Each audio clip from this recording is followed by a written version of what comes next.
What's going on, golf addicts? Welcome to the Tour Junkies podcast. David Barnett here with you. I got Ben Little with me, who's makes the rare appearance here on the Tour Junkies podcast. You know him through the weekly Chalk Bomb email and the occasional YouTube video and the appearances in the Nut Hut. Okay, that's where you know him from.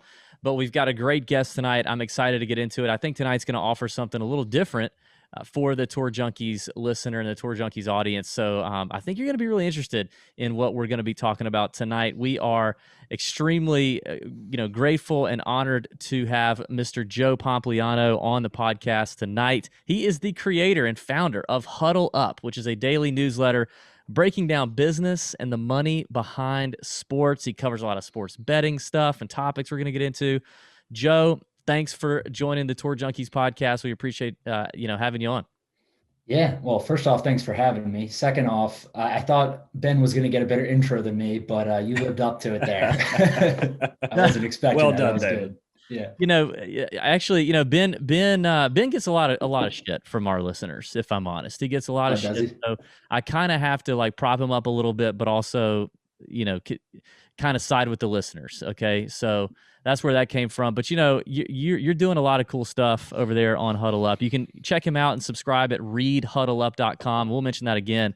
But it's at Joe Pompliano on Twitter as well. It's an amazing story about what Joe has been able to do here really since I guess early 2020. And Joe, I think that's where we should start, man, is the background and the story on you launching Huddle Up and the fast rise on Twitter. I got to say, I'm a little jealous because, we started this thing 6 years ago at Tour Junkies, and we've been grinding, gaining a Twitter follower by a Twitter follower for the last 6 years to get up to 19.5 thousand. But tell us about your rise and kind of the content that you provide, how you started Huddle Up.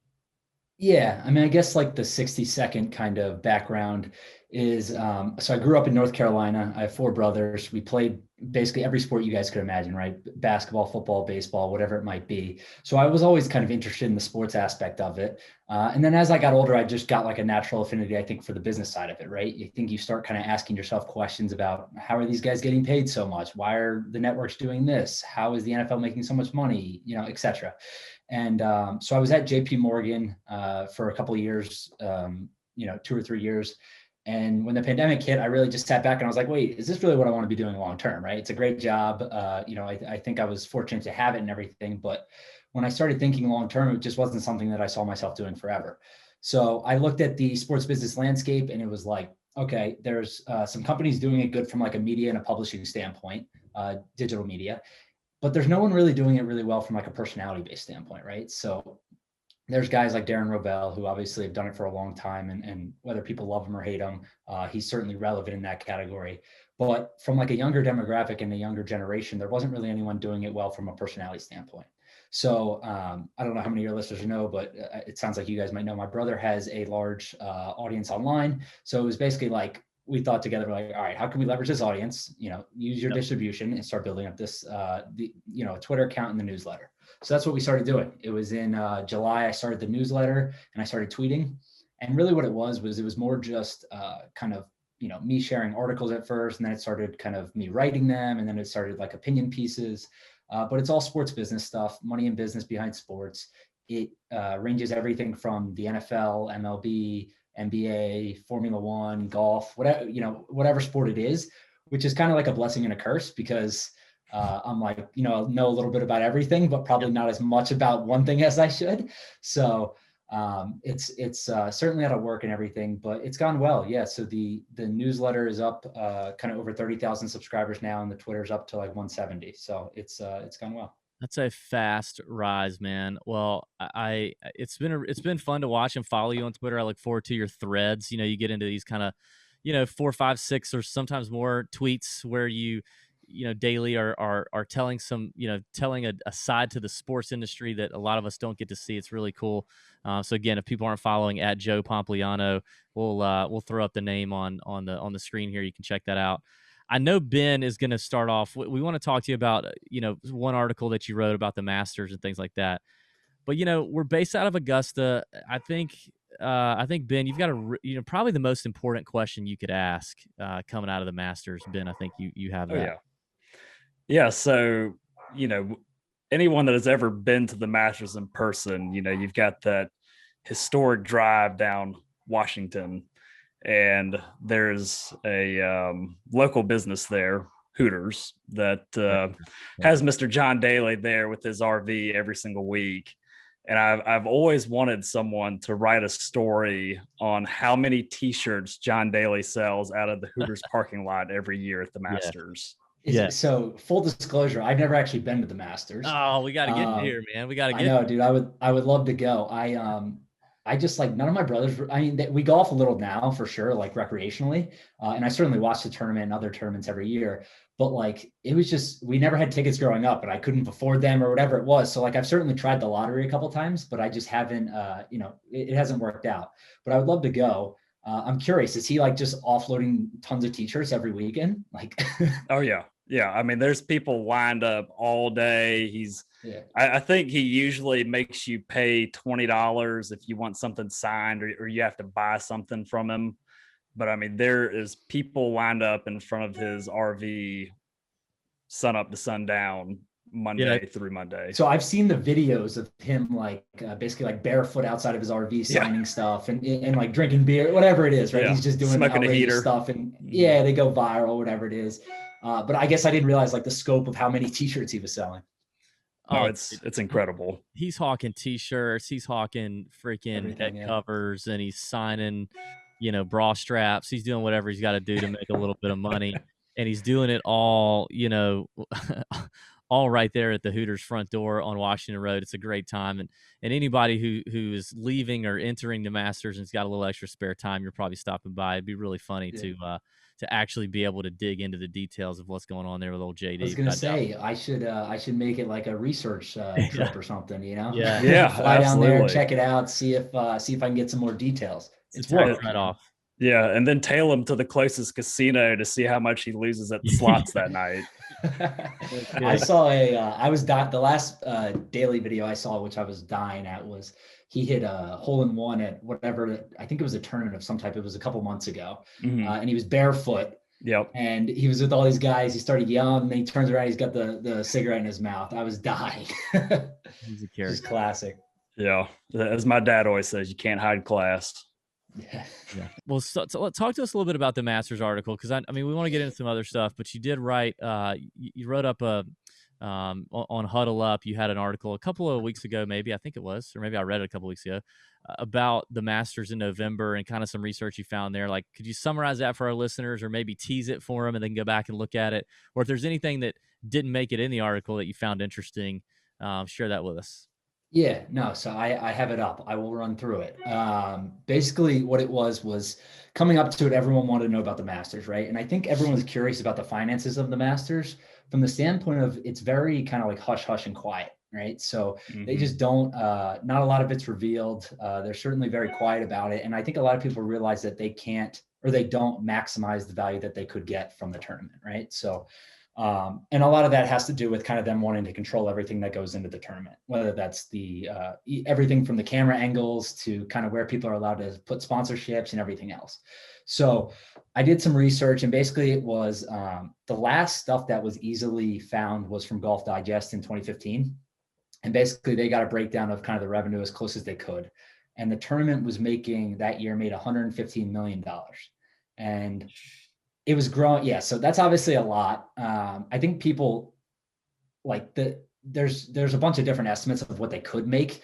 They could make substantially a lot more just off of even just if they were to go out and just sell the rights to the TVs, right? The TV media rights, they would do a lot more, but they care about kind of controlling the narrative and everything around it. So when you think about the breakdown, that's about $50 million in merchandise. So almost half of the total just comes in merchandise off the store. I want to say there was like a wild stat. $850,000 an hour the merchandise store makes. Banana land. That's not bad. Yeah, that's wild. I've been in there every year of my life for the last 20. I can believe it. Yeah. Well, what's the deal too? You can only buy it there, right? So I'm sure people. Is there a limit or no? Mm-mm. Not that I'm aware of. On everything. Yeah. Yeah. I was going to say, because I'm sure when you guys go, you have friends or family that are like, hey, get me this in this size or whatever it is, right? You're taking orders. But I mean, there's some blatant practice going on in there with like I've seen guys walk out of there like paying teenagers to, carry out as many chairs as they'll let you carry out. So you got teenagers like with chairs lining both arms, right? And they leave the pro shop. They're walking out like they're carrying a cross I out may the have done gate. that. Yeah, out the gate, and they're and then they're giving them to whoever who's putting them on eBay or doing whatever else to them, and then they're back in. Now, I think that's part of the reason why they started limiting the number of times you can come in and out on the ticket. But I don't know of any limit. I mean, I've seen so much come out of there. I don't know of a limit. So a couple of years ago, I actually got Mark Zuckerberg's actual seat that he was sitting in. I think it was the year Danny Willett won. What was that? 16? Yeah. Yeah. So him and all the Facebook boys were right there on 18, and they all had the little Facebook business cards in the back of the chairs. And so I waited for him to get up, and I got his chair. I thought about putting it on eBay, but I still have it at my house. Wow. Yeah, it's pretty good. Yeah, he probably had some decent seats, I'm sure. Right. Oh yeah, he was front row on 18. Yeah, it's nice. Do you think there's a reason why, outside of just keeping control of the process, I guess, why they're not maximizing their media rights? I mean, I would assume they could make 10 times as much money as they currently are.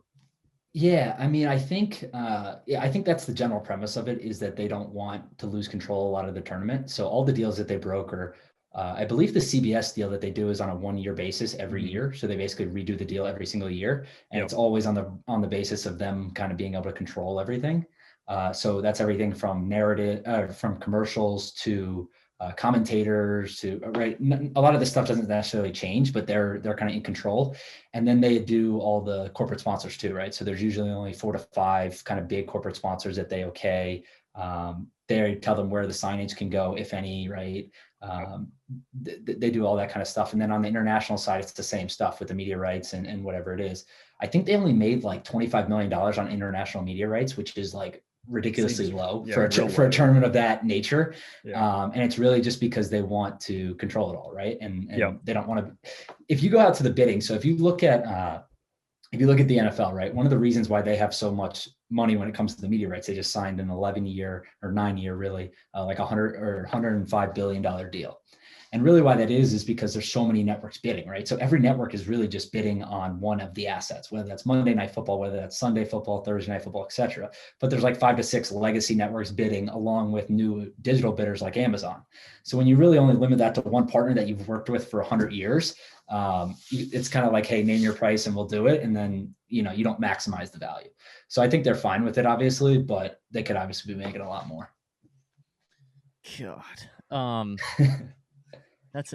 mean, being born and raised in Augusta, like you definitely understand and you learn quickly that the National just doesn't care about money. I mean, they care about money, but they don't care about it in the same way that you would think that they would care about it. Like it is so much more than that to them.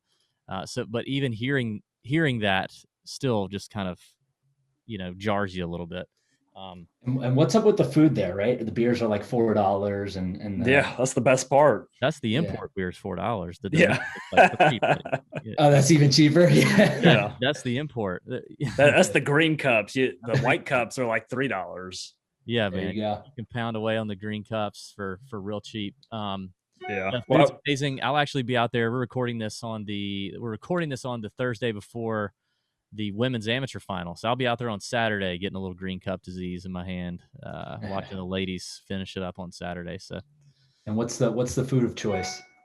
For me, I'm a big barbecue. I like the barbecue sandwich. I'm a big barbecue sandwich guy. I like the pimento cheese. I can do the pimento cheese like one and that's it. And then barbecue the rest of the day. If I'm there early enough, the fried chicken sandwich for breakfast, the that's pretty nails too. That's where it's at. Yeah. I'm a big barbecue guy though. Yeah, I usually just go peanuts and beer. Keep it nice and simple. Keep it light on the stomach. Keep it light. Yeah. Do you think there's a reason why they only charge the patrons whatever it was, like $100 and some odd per badge when they go for $2,000 on the secondary market?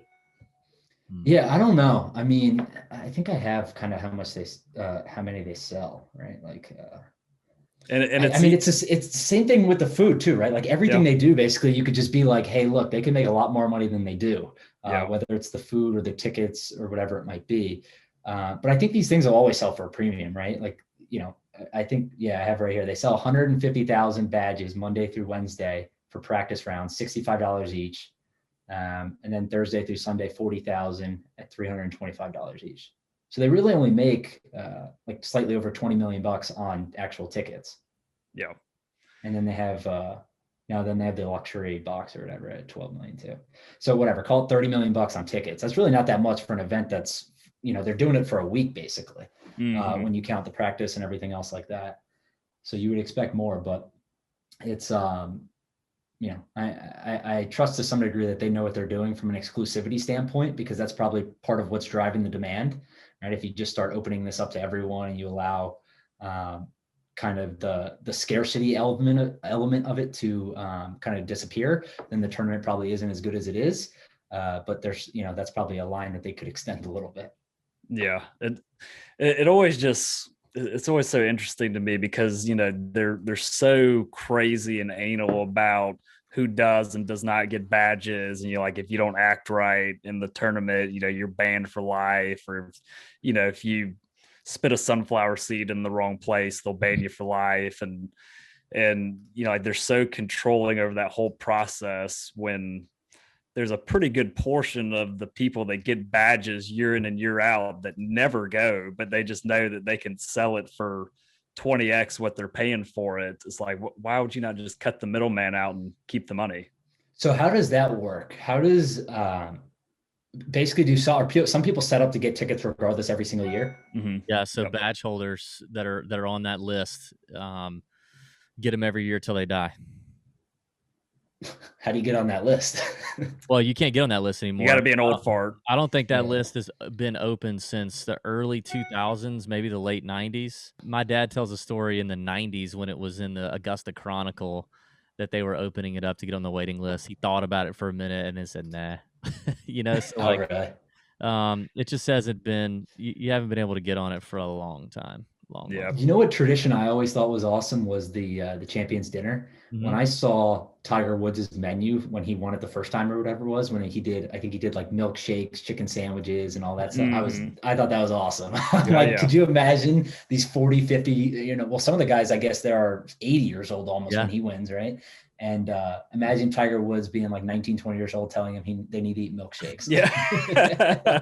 Well, I saw Dustin released his today, and pigs in a blanket is one of the. So is that real? I just assumed that was an April Fool's joke. No, I wasn't sure. That's real. I don't think Augusta National would put up with that being an April Fool's joke. That's a good point. They don't like jokes. It's an interesting one. Let's pivot off the Masters a little bit, Joe. You wrote an article, I think it was Huddle Up on like the 26th of this month. It was not that long ago, about professional sports franchises like increasing their valuations rapidly.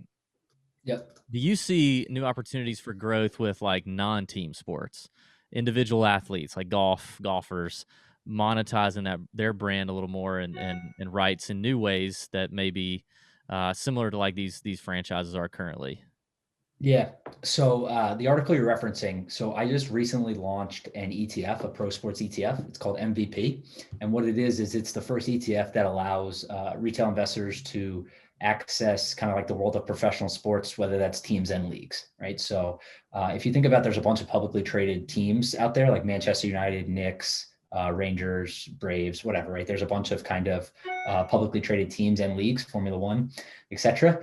So we're giving access to that. But the premise of that still really kind of trickles down to that. It's kind of the individual team sport, individual leagues that you're talking about, whether it's golf or kind of other stuff like that.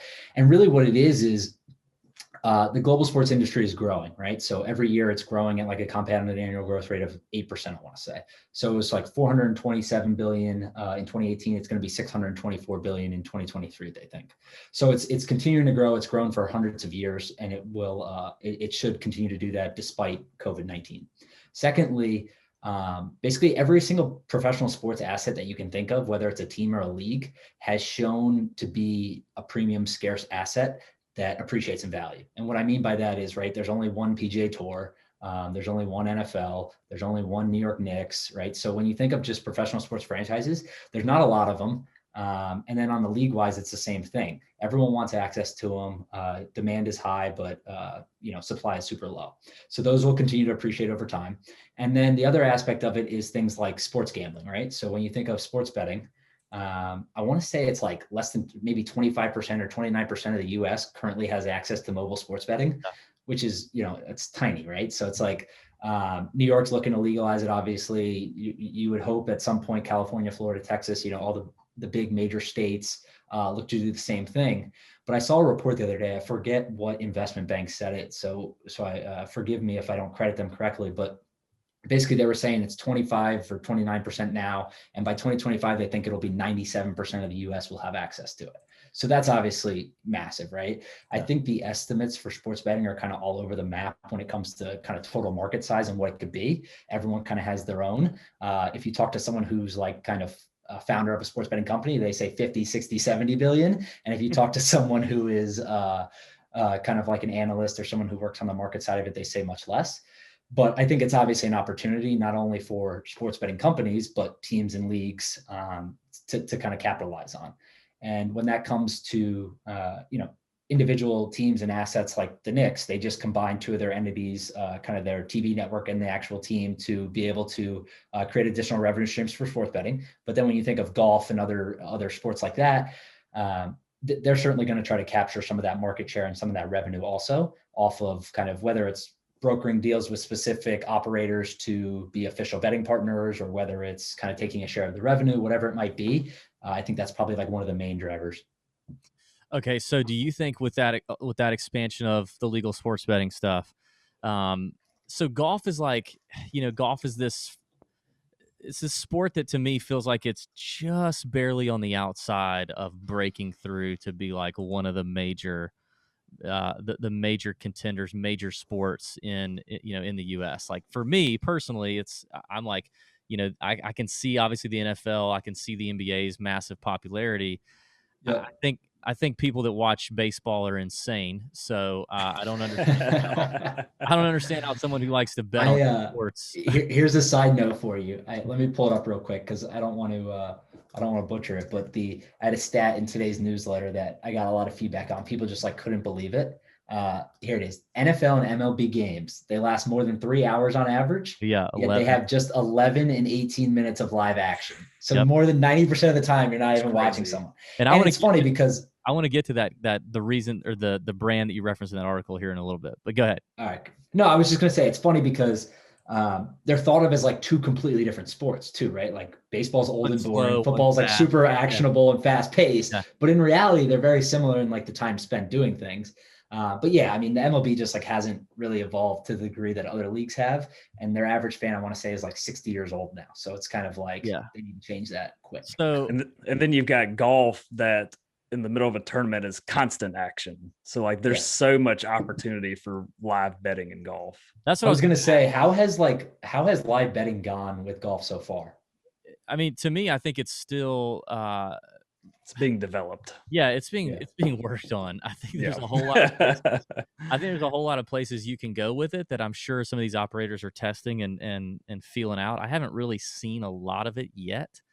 And so I know this, I'll add one thing real quick is I know this guy who founded SimpleBet, which is basically they're like a B2B software company, but what they do is they provide in-game betting software to companies like FanDuel and DraftKings and all this stuff. Yep. So they had a couple trial runs with FanDuel last year, and they did football. And what they saw was basically people bet a lot more when you allow them the ability to bet in-game.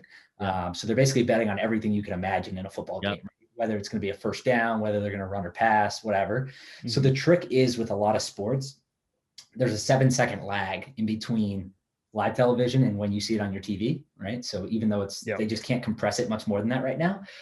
So you would think golf is like the perfect sport to test this out with because, there's obviously constant action, but if you see, Tiger Woods has a birdie putt, he's not doing it within 7 seconds, right? So it's like you have plenty of time to be able to get bets in. You would think golf was a sport that they would test that with. Yeah, I think there's like I said, I think there's a lot of different places that they could go that they've not been able to go yet as they're just kind of ramping up. And I was going to ask you, like, do you see features like the live in play opportunities that golf would present versus other sports? Do you see that being a main driver that may once that sports betting number goes from the 27% you talked about or whatever to the 97% access, that could take golf and make it a top 3 sport, make it a contender, like past Major League Baseball, and make it kind of that contender? And if so, like, do you think there's other opportunities that golf has in front of it to kind of are you saying MLB is the low man on the totem pole there? NFL, you're picking maybe your target. Yeah, maybe. No, I mean, you're right. I think that adds a lot of value, right? When you think of it from the perspective of kind of how do you get more people interested in the game, because that's really what you have to do, right? You just have to create more fans. And while, like, I believe golf has a pretty kind of avid fan base now, it's just about getting more eyeballs on tournaments and stuff like that. So I think one of the important things is getting people to do that through betting.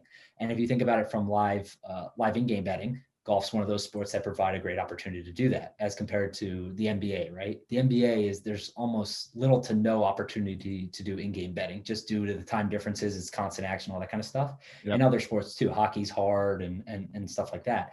But golf offers that opportunity. I think that people will naturally flock to it as more people start sports betting. I think, people laugh. I say this all the time. I think we're literally in inning 1 when it comes to sports betting. I don't think people understand how not only much more it's going to grow. You can look at the numbers and be like, all right, 27, we're going to get to 97. We're not in inning 1. We're technically in 3, right?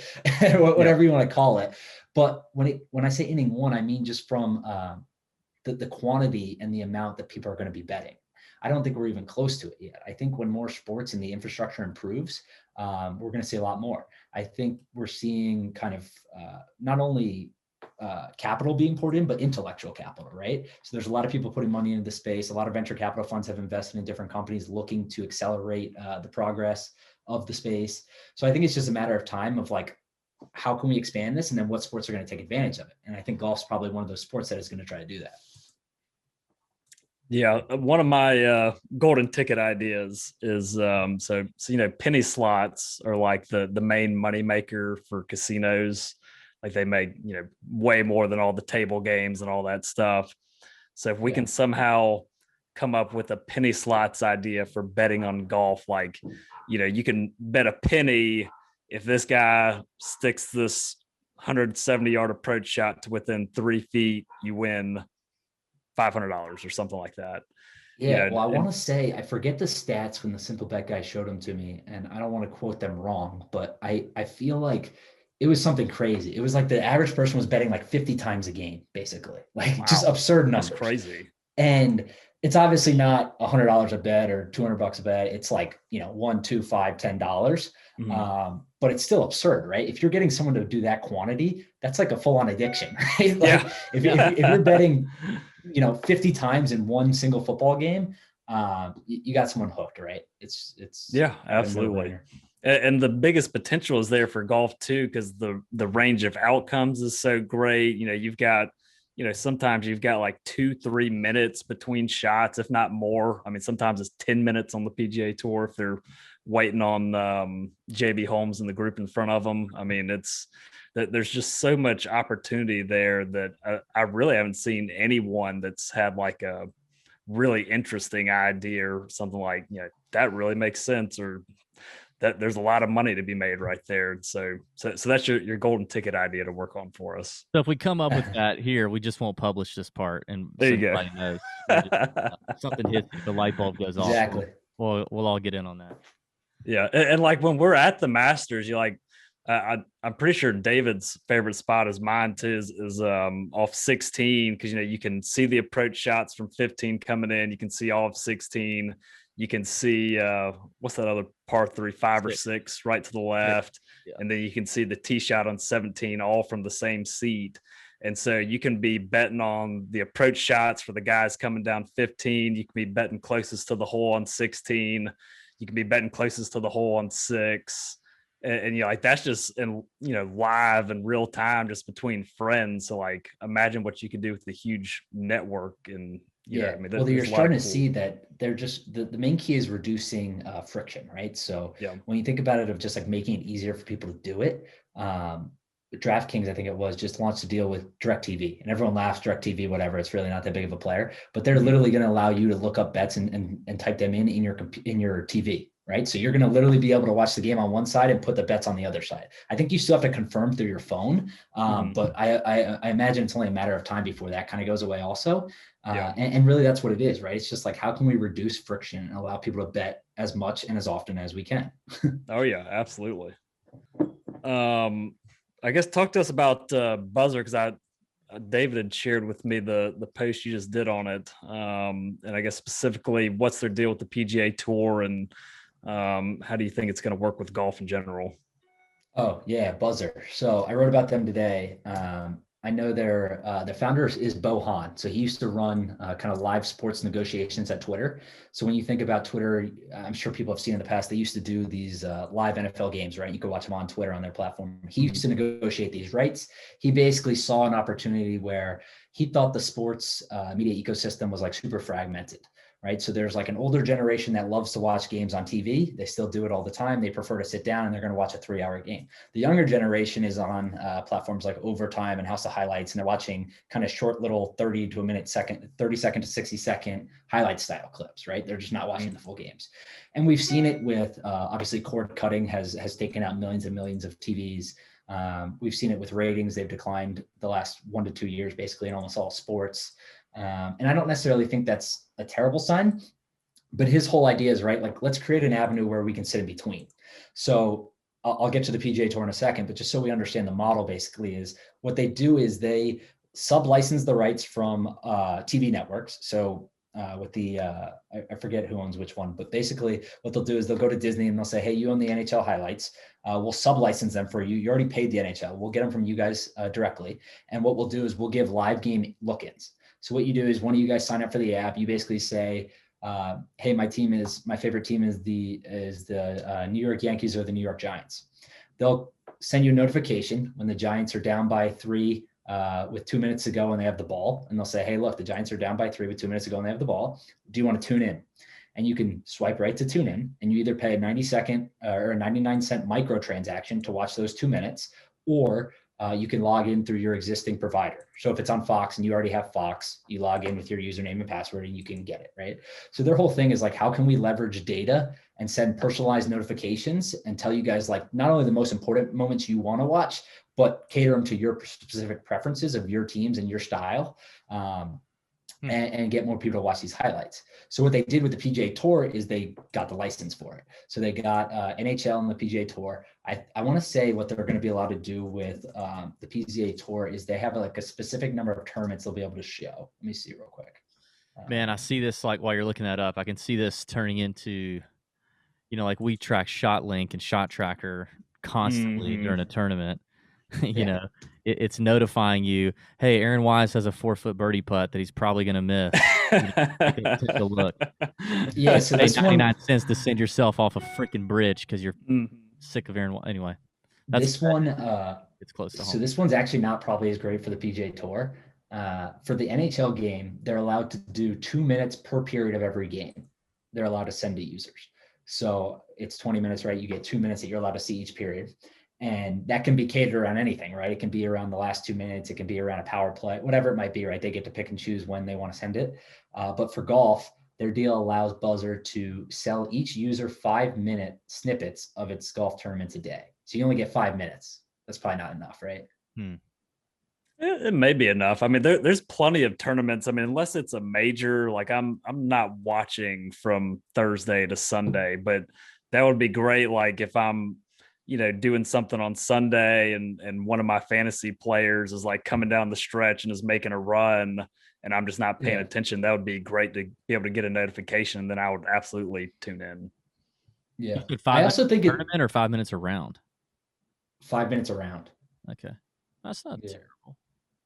I also think it's good from the standpoint of like everyone jokes about unbundling and bundling, right? So we had cable, which was kind of everything all aggregated in one, and now we're almost on the opposite end of the spectrum. Yeah. Everyone has a million different streaming options, right? Mm-hmm. You have a bunch of passwords. It's all fragmented. So if you want to watch the Premier League, if you want to watch Wimbledon, if you want to watch a playoff NBA game, they're all 3 different systems, and you need hooks up for all of them if you don't have cable. Yep. So what Buzzer does is it aggregates it all in one place again, right? So you still have all those kind of passwords and everything, but it's all right in that one app. So once you log in, and basically you can just kind of get those highlights right to your phone. Interesting. Yeah, that sounds interesting. Yeah. I'm interested to see how that evolves with the tour.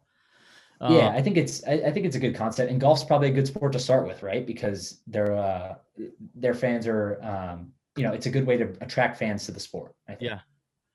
Do you have, speaking of Ben brought up DFS, do you have an opinion on the future of DFS with legalized sports betting growing and growing and growing and growing? What do you think, or what do you see? What's your opinion, or like, have you seen anything like as you follow the money that would indicate one way or the other?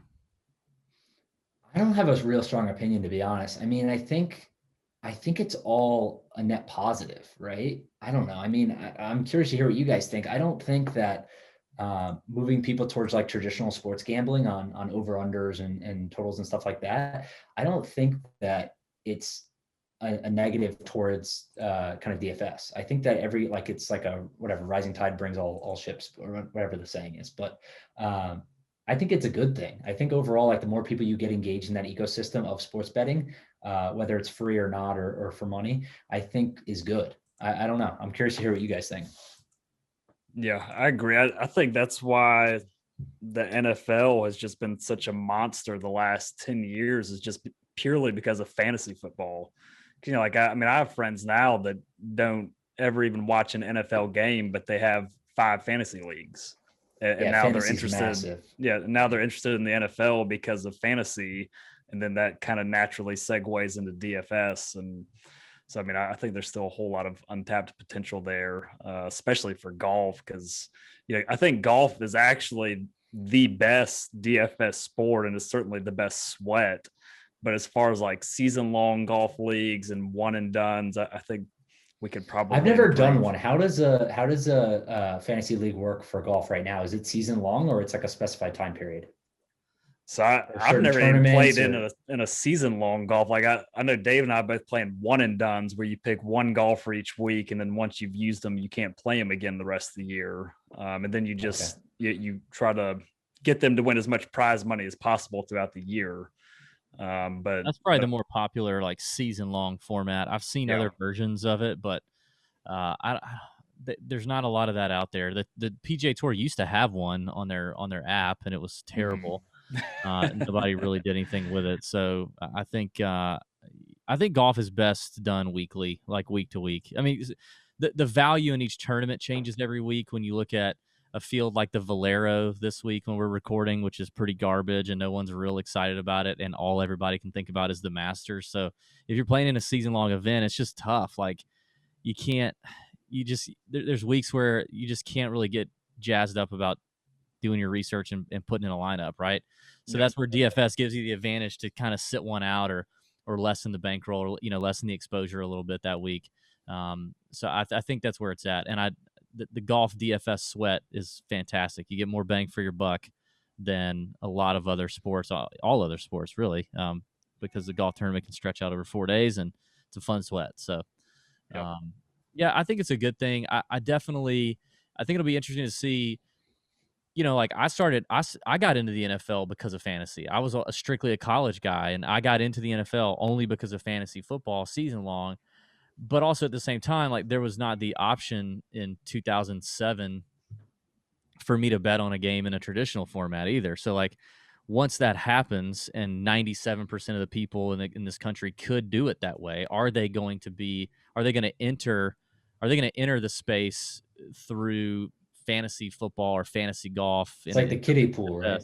Yeah, like how are they going to do it when they have that option? Like because had I had that option, maybe I would have just said, I think I'll just do the sports book thing. I don't know. And there's things about the DFS side that are, where you're competing against other people, and you're competing against people that have at times much larger bankrolls than you, or they're there's some edge that they have, and you may feel like, I'd rather just compete against these books that also obviously have edges, but I don't know. So I do think they'll both coexist, but it'll be interesting to see any kind of shift to. Yeah, and maybe it's more of just like that's the entry, right? Like that's your kind of pay to play model where it's, hey, you come in, anyone that's new to it, this is kind of where you guys kind of play around for a little bit, and then you can start gambling, whatever. Not legally, obviously, but like that, maybe that's the mantra it takes on as kind of like the kiddie version of sports betting. I think there's always people love fantasy football, so I think there's always going to be like that camaraderie sense of it too. Like I have a fantasy football league with guys I went to college with, and I think it'll go on forever, to be honest. Like I don't see any reason as to why it wouldn't. People love it. Like it's a super cool way just to engage with everyone on like an annual basis. But I think like certainly, yeah, people have more interest in actually gambling on games. And especially like as your team starts to lose or one of your key players gets hurt, it's so much easier just to kind of like say, all right, screw that. I'm going to go and just bet on this game that I think I have an edge on, right? Like I think there's an element of that too. But yeah, I mean, fantasy sports are massive. I doubt it's going to go away overnight. I don't know. I see it more as complementary. Yeah. So, all right, let me switch gears one more time here, Joe. And again, we've got Joe Pompliano on from Huddle Up. Fantastic stuff. Check him out at Joe Pompliano on Twitter. Go to readhuddleup.com. Check it out. Daily write-ups on the sports industry, the business, sports betting. It's a lot of cool stuff. You and your brother have done a lot covering NFTs, covering NBA Top Shot and the rise of these digital collectibles and how this marketplace is evolving. We are announcing, or we have announced, that we are going to be offering the first ever Tour Junkies NFT, Joe, which is half joke, half let's see how it goes. Do you talk to us about that, like what you've learned about it, and do you feel like this is a fad? Is it here to stay? And any advice that you would give us as we go to put up our first NFT for bid? Yeah, I think it's interesting. I think we're seeing like a massive influx right now of not only ideas but creative concepts and money, really, right? Capital. But I think when it comes to NFTs as a whole, my general thesis on it is, if you think about in history, like we've never had a free market for intellectual property, right? So when you think about it from a creator's or an artist standpoint, anytime when you put art, IP, and technology in a free market, like we're gonna have price discovery. So I think people are kind of like confused and concerned to some degree about what about some of the prices that things are going for, right? So people sold his art for $69 million. Basically any popular athlete that puts out an NFT right now, they can sell $1 million worth if they wanted to.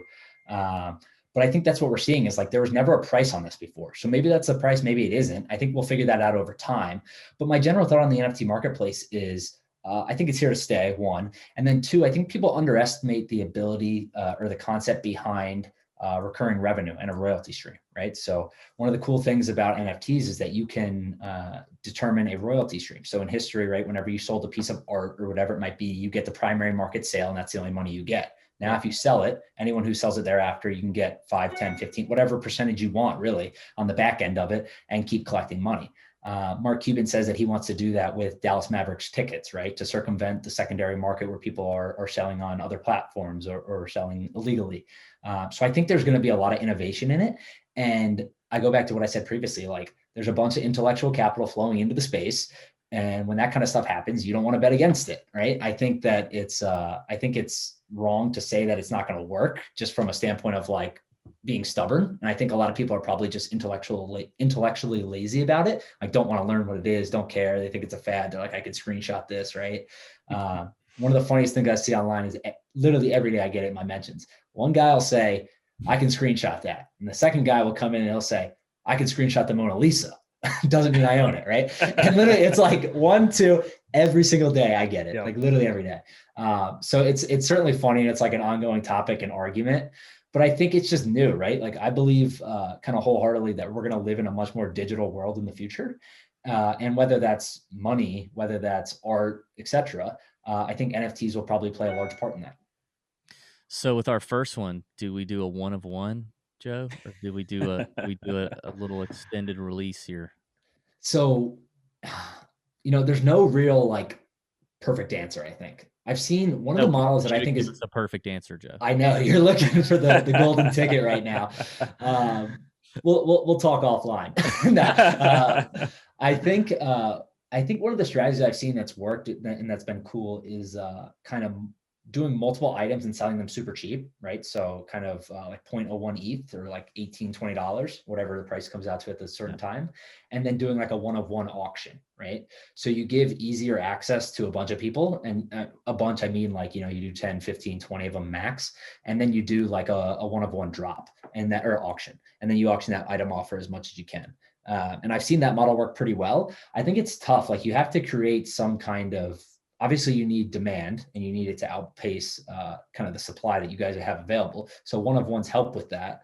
But if there's no like proven track record, or you basically have to create like an artificial marketplace, right? And what I mean by that is like multiple people interested, all trying to bid on the same thing.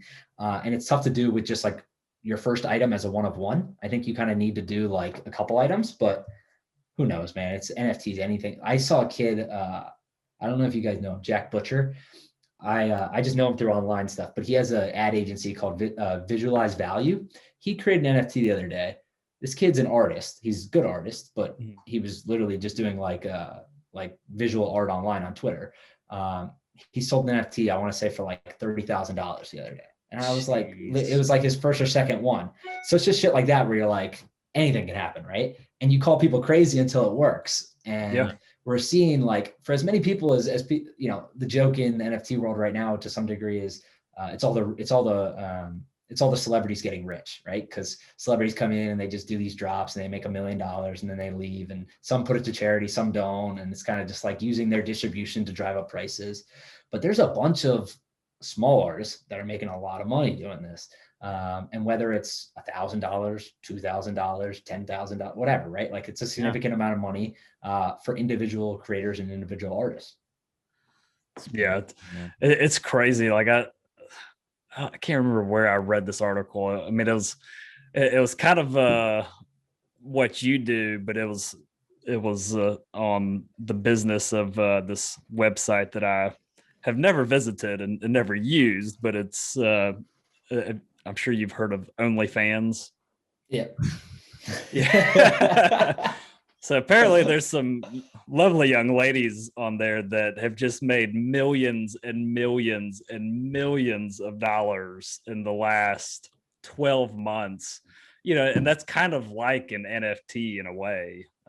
So like the market is clearly there. It's just, how do you capitalize on your talents basically? Yeah. I always joke, like, I forget, it's really comes down to the 25-year-old doesn't want a 60-40 portfolio of stocks and bonds, right? So it's just like, and the funniest part is like, we laugh about it, but literally guys that are 50, 60, 70 years old, that's what they think still. That's literally what they think is the right thing to do. And whether it's the right thing to do or not, that's just not where the demand is for a younger generation.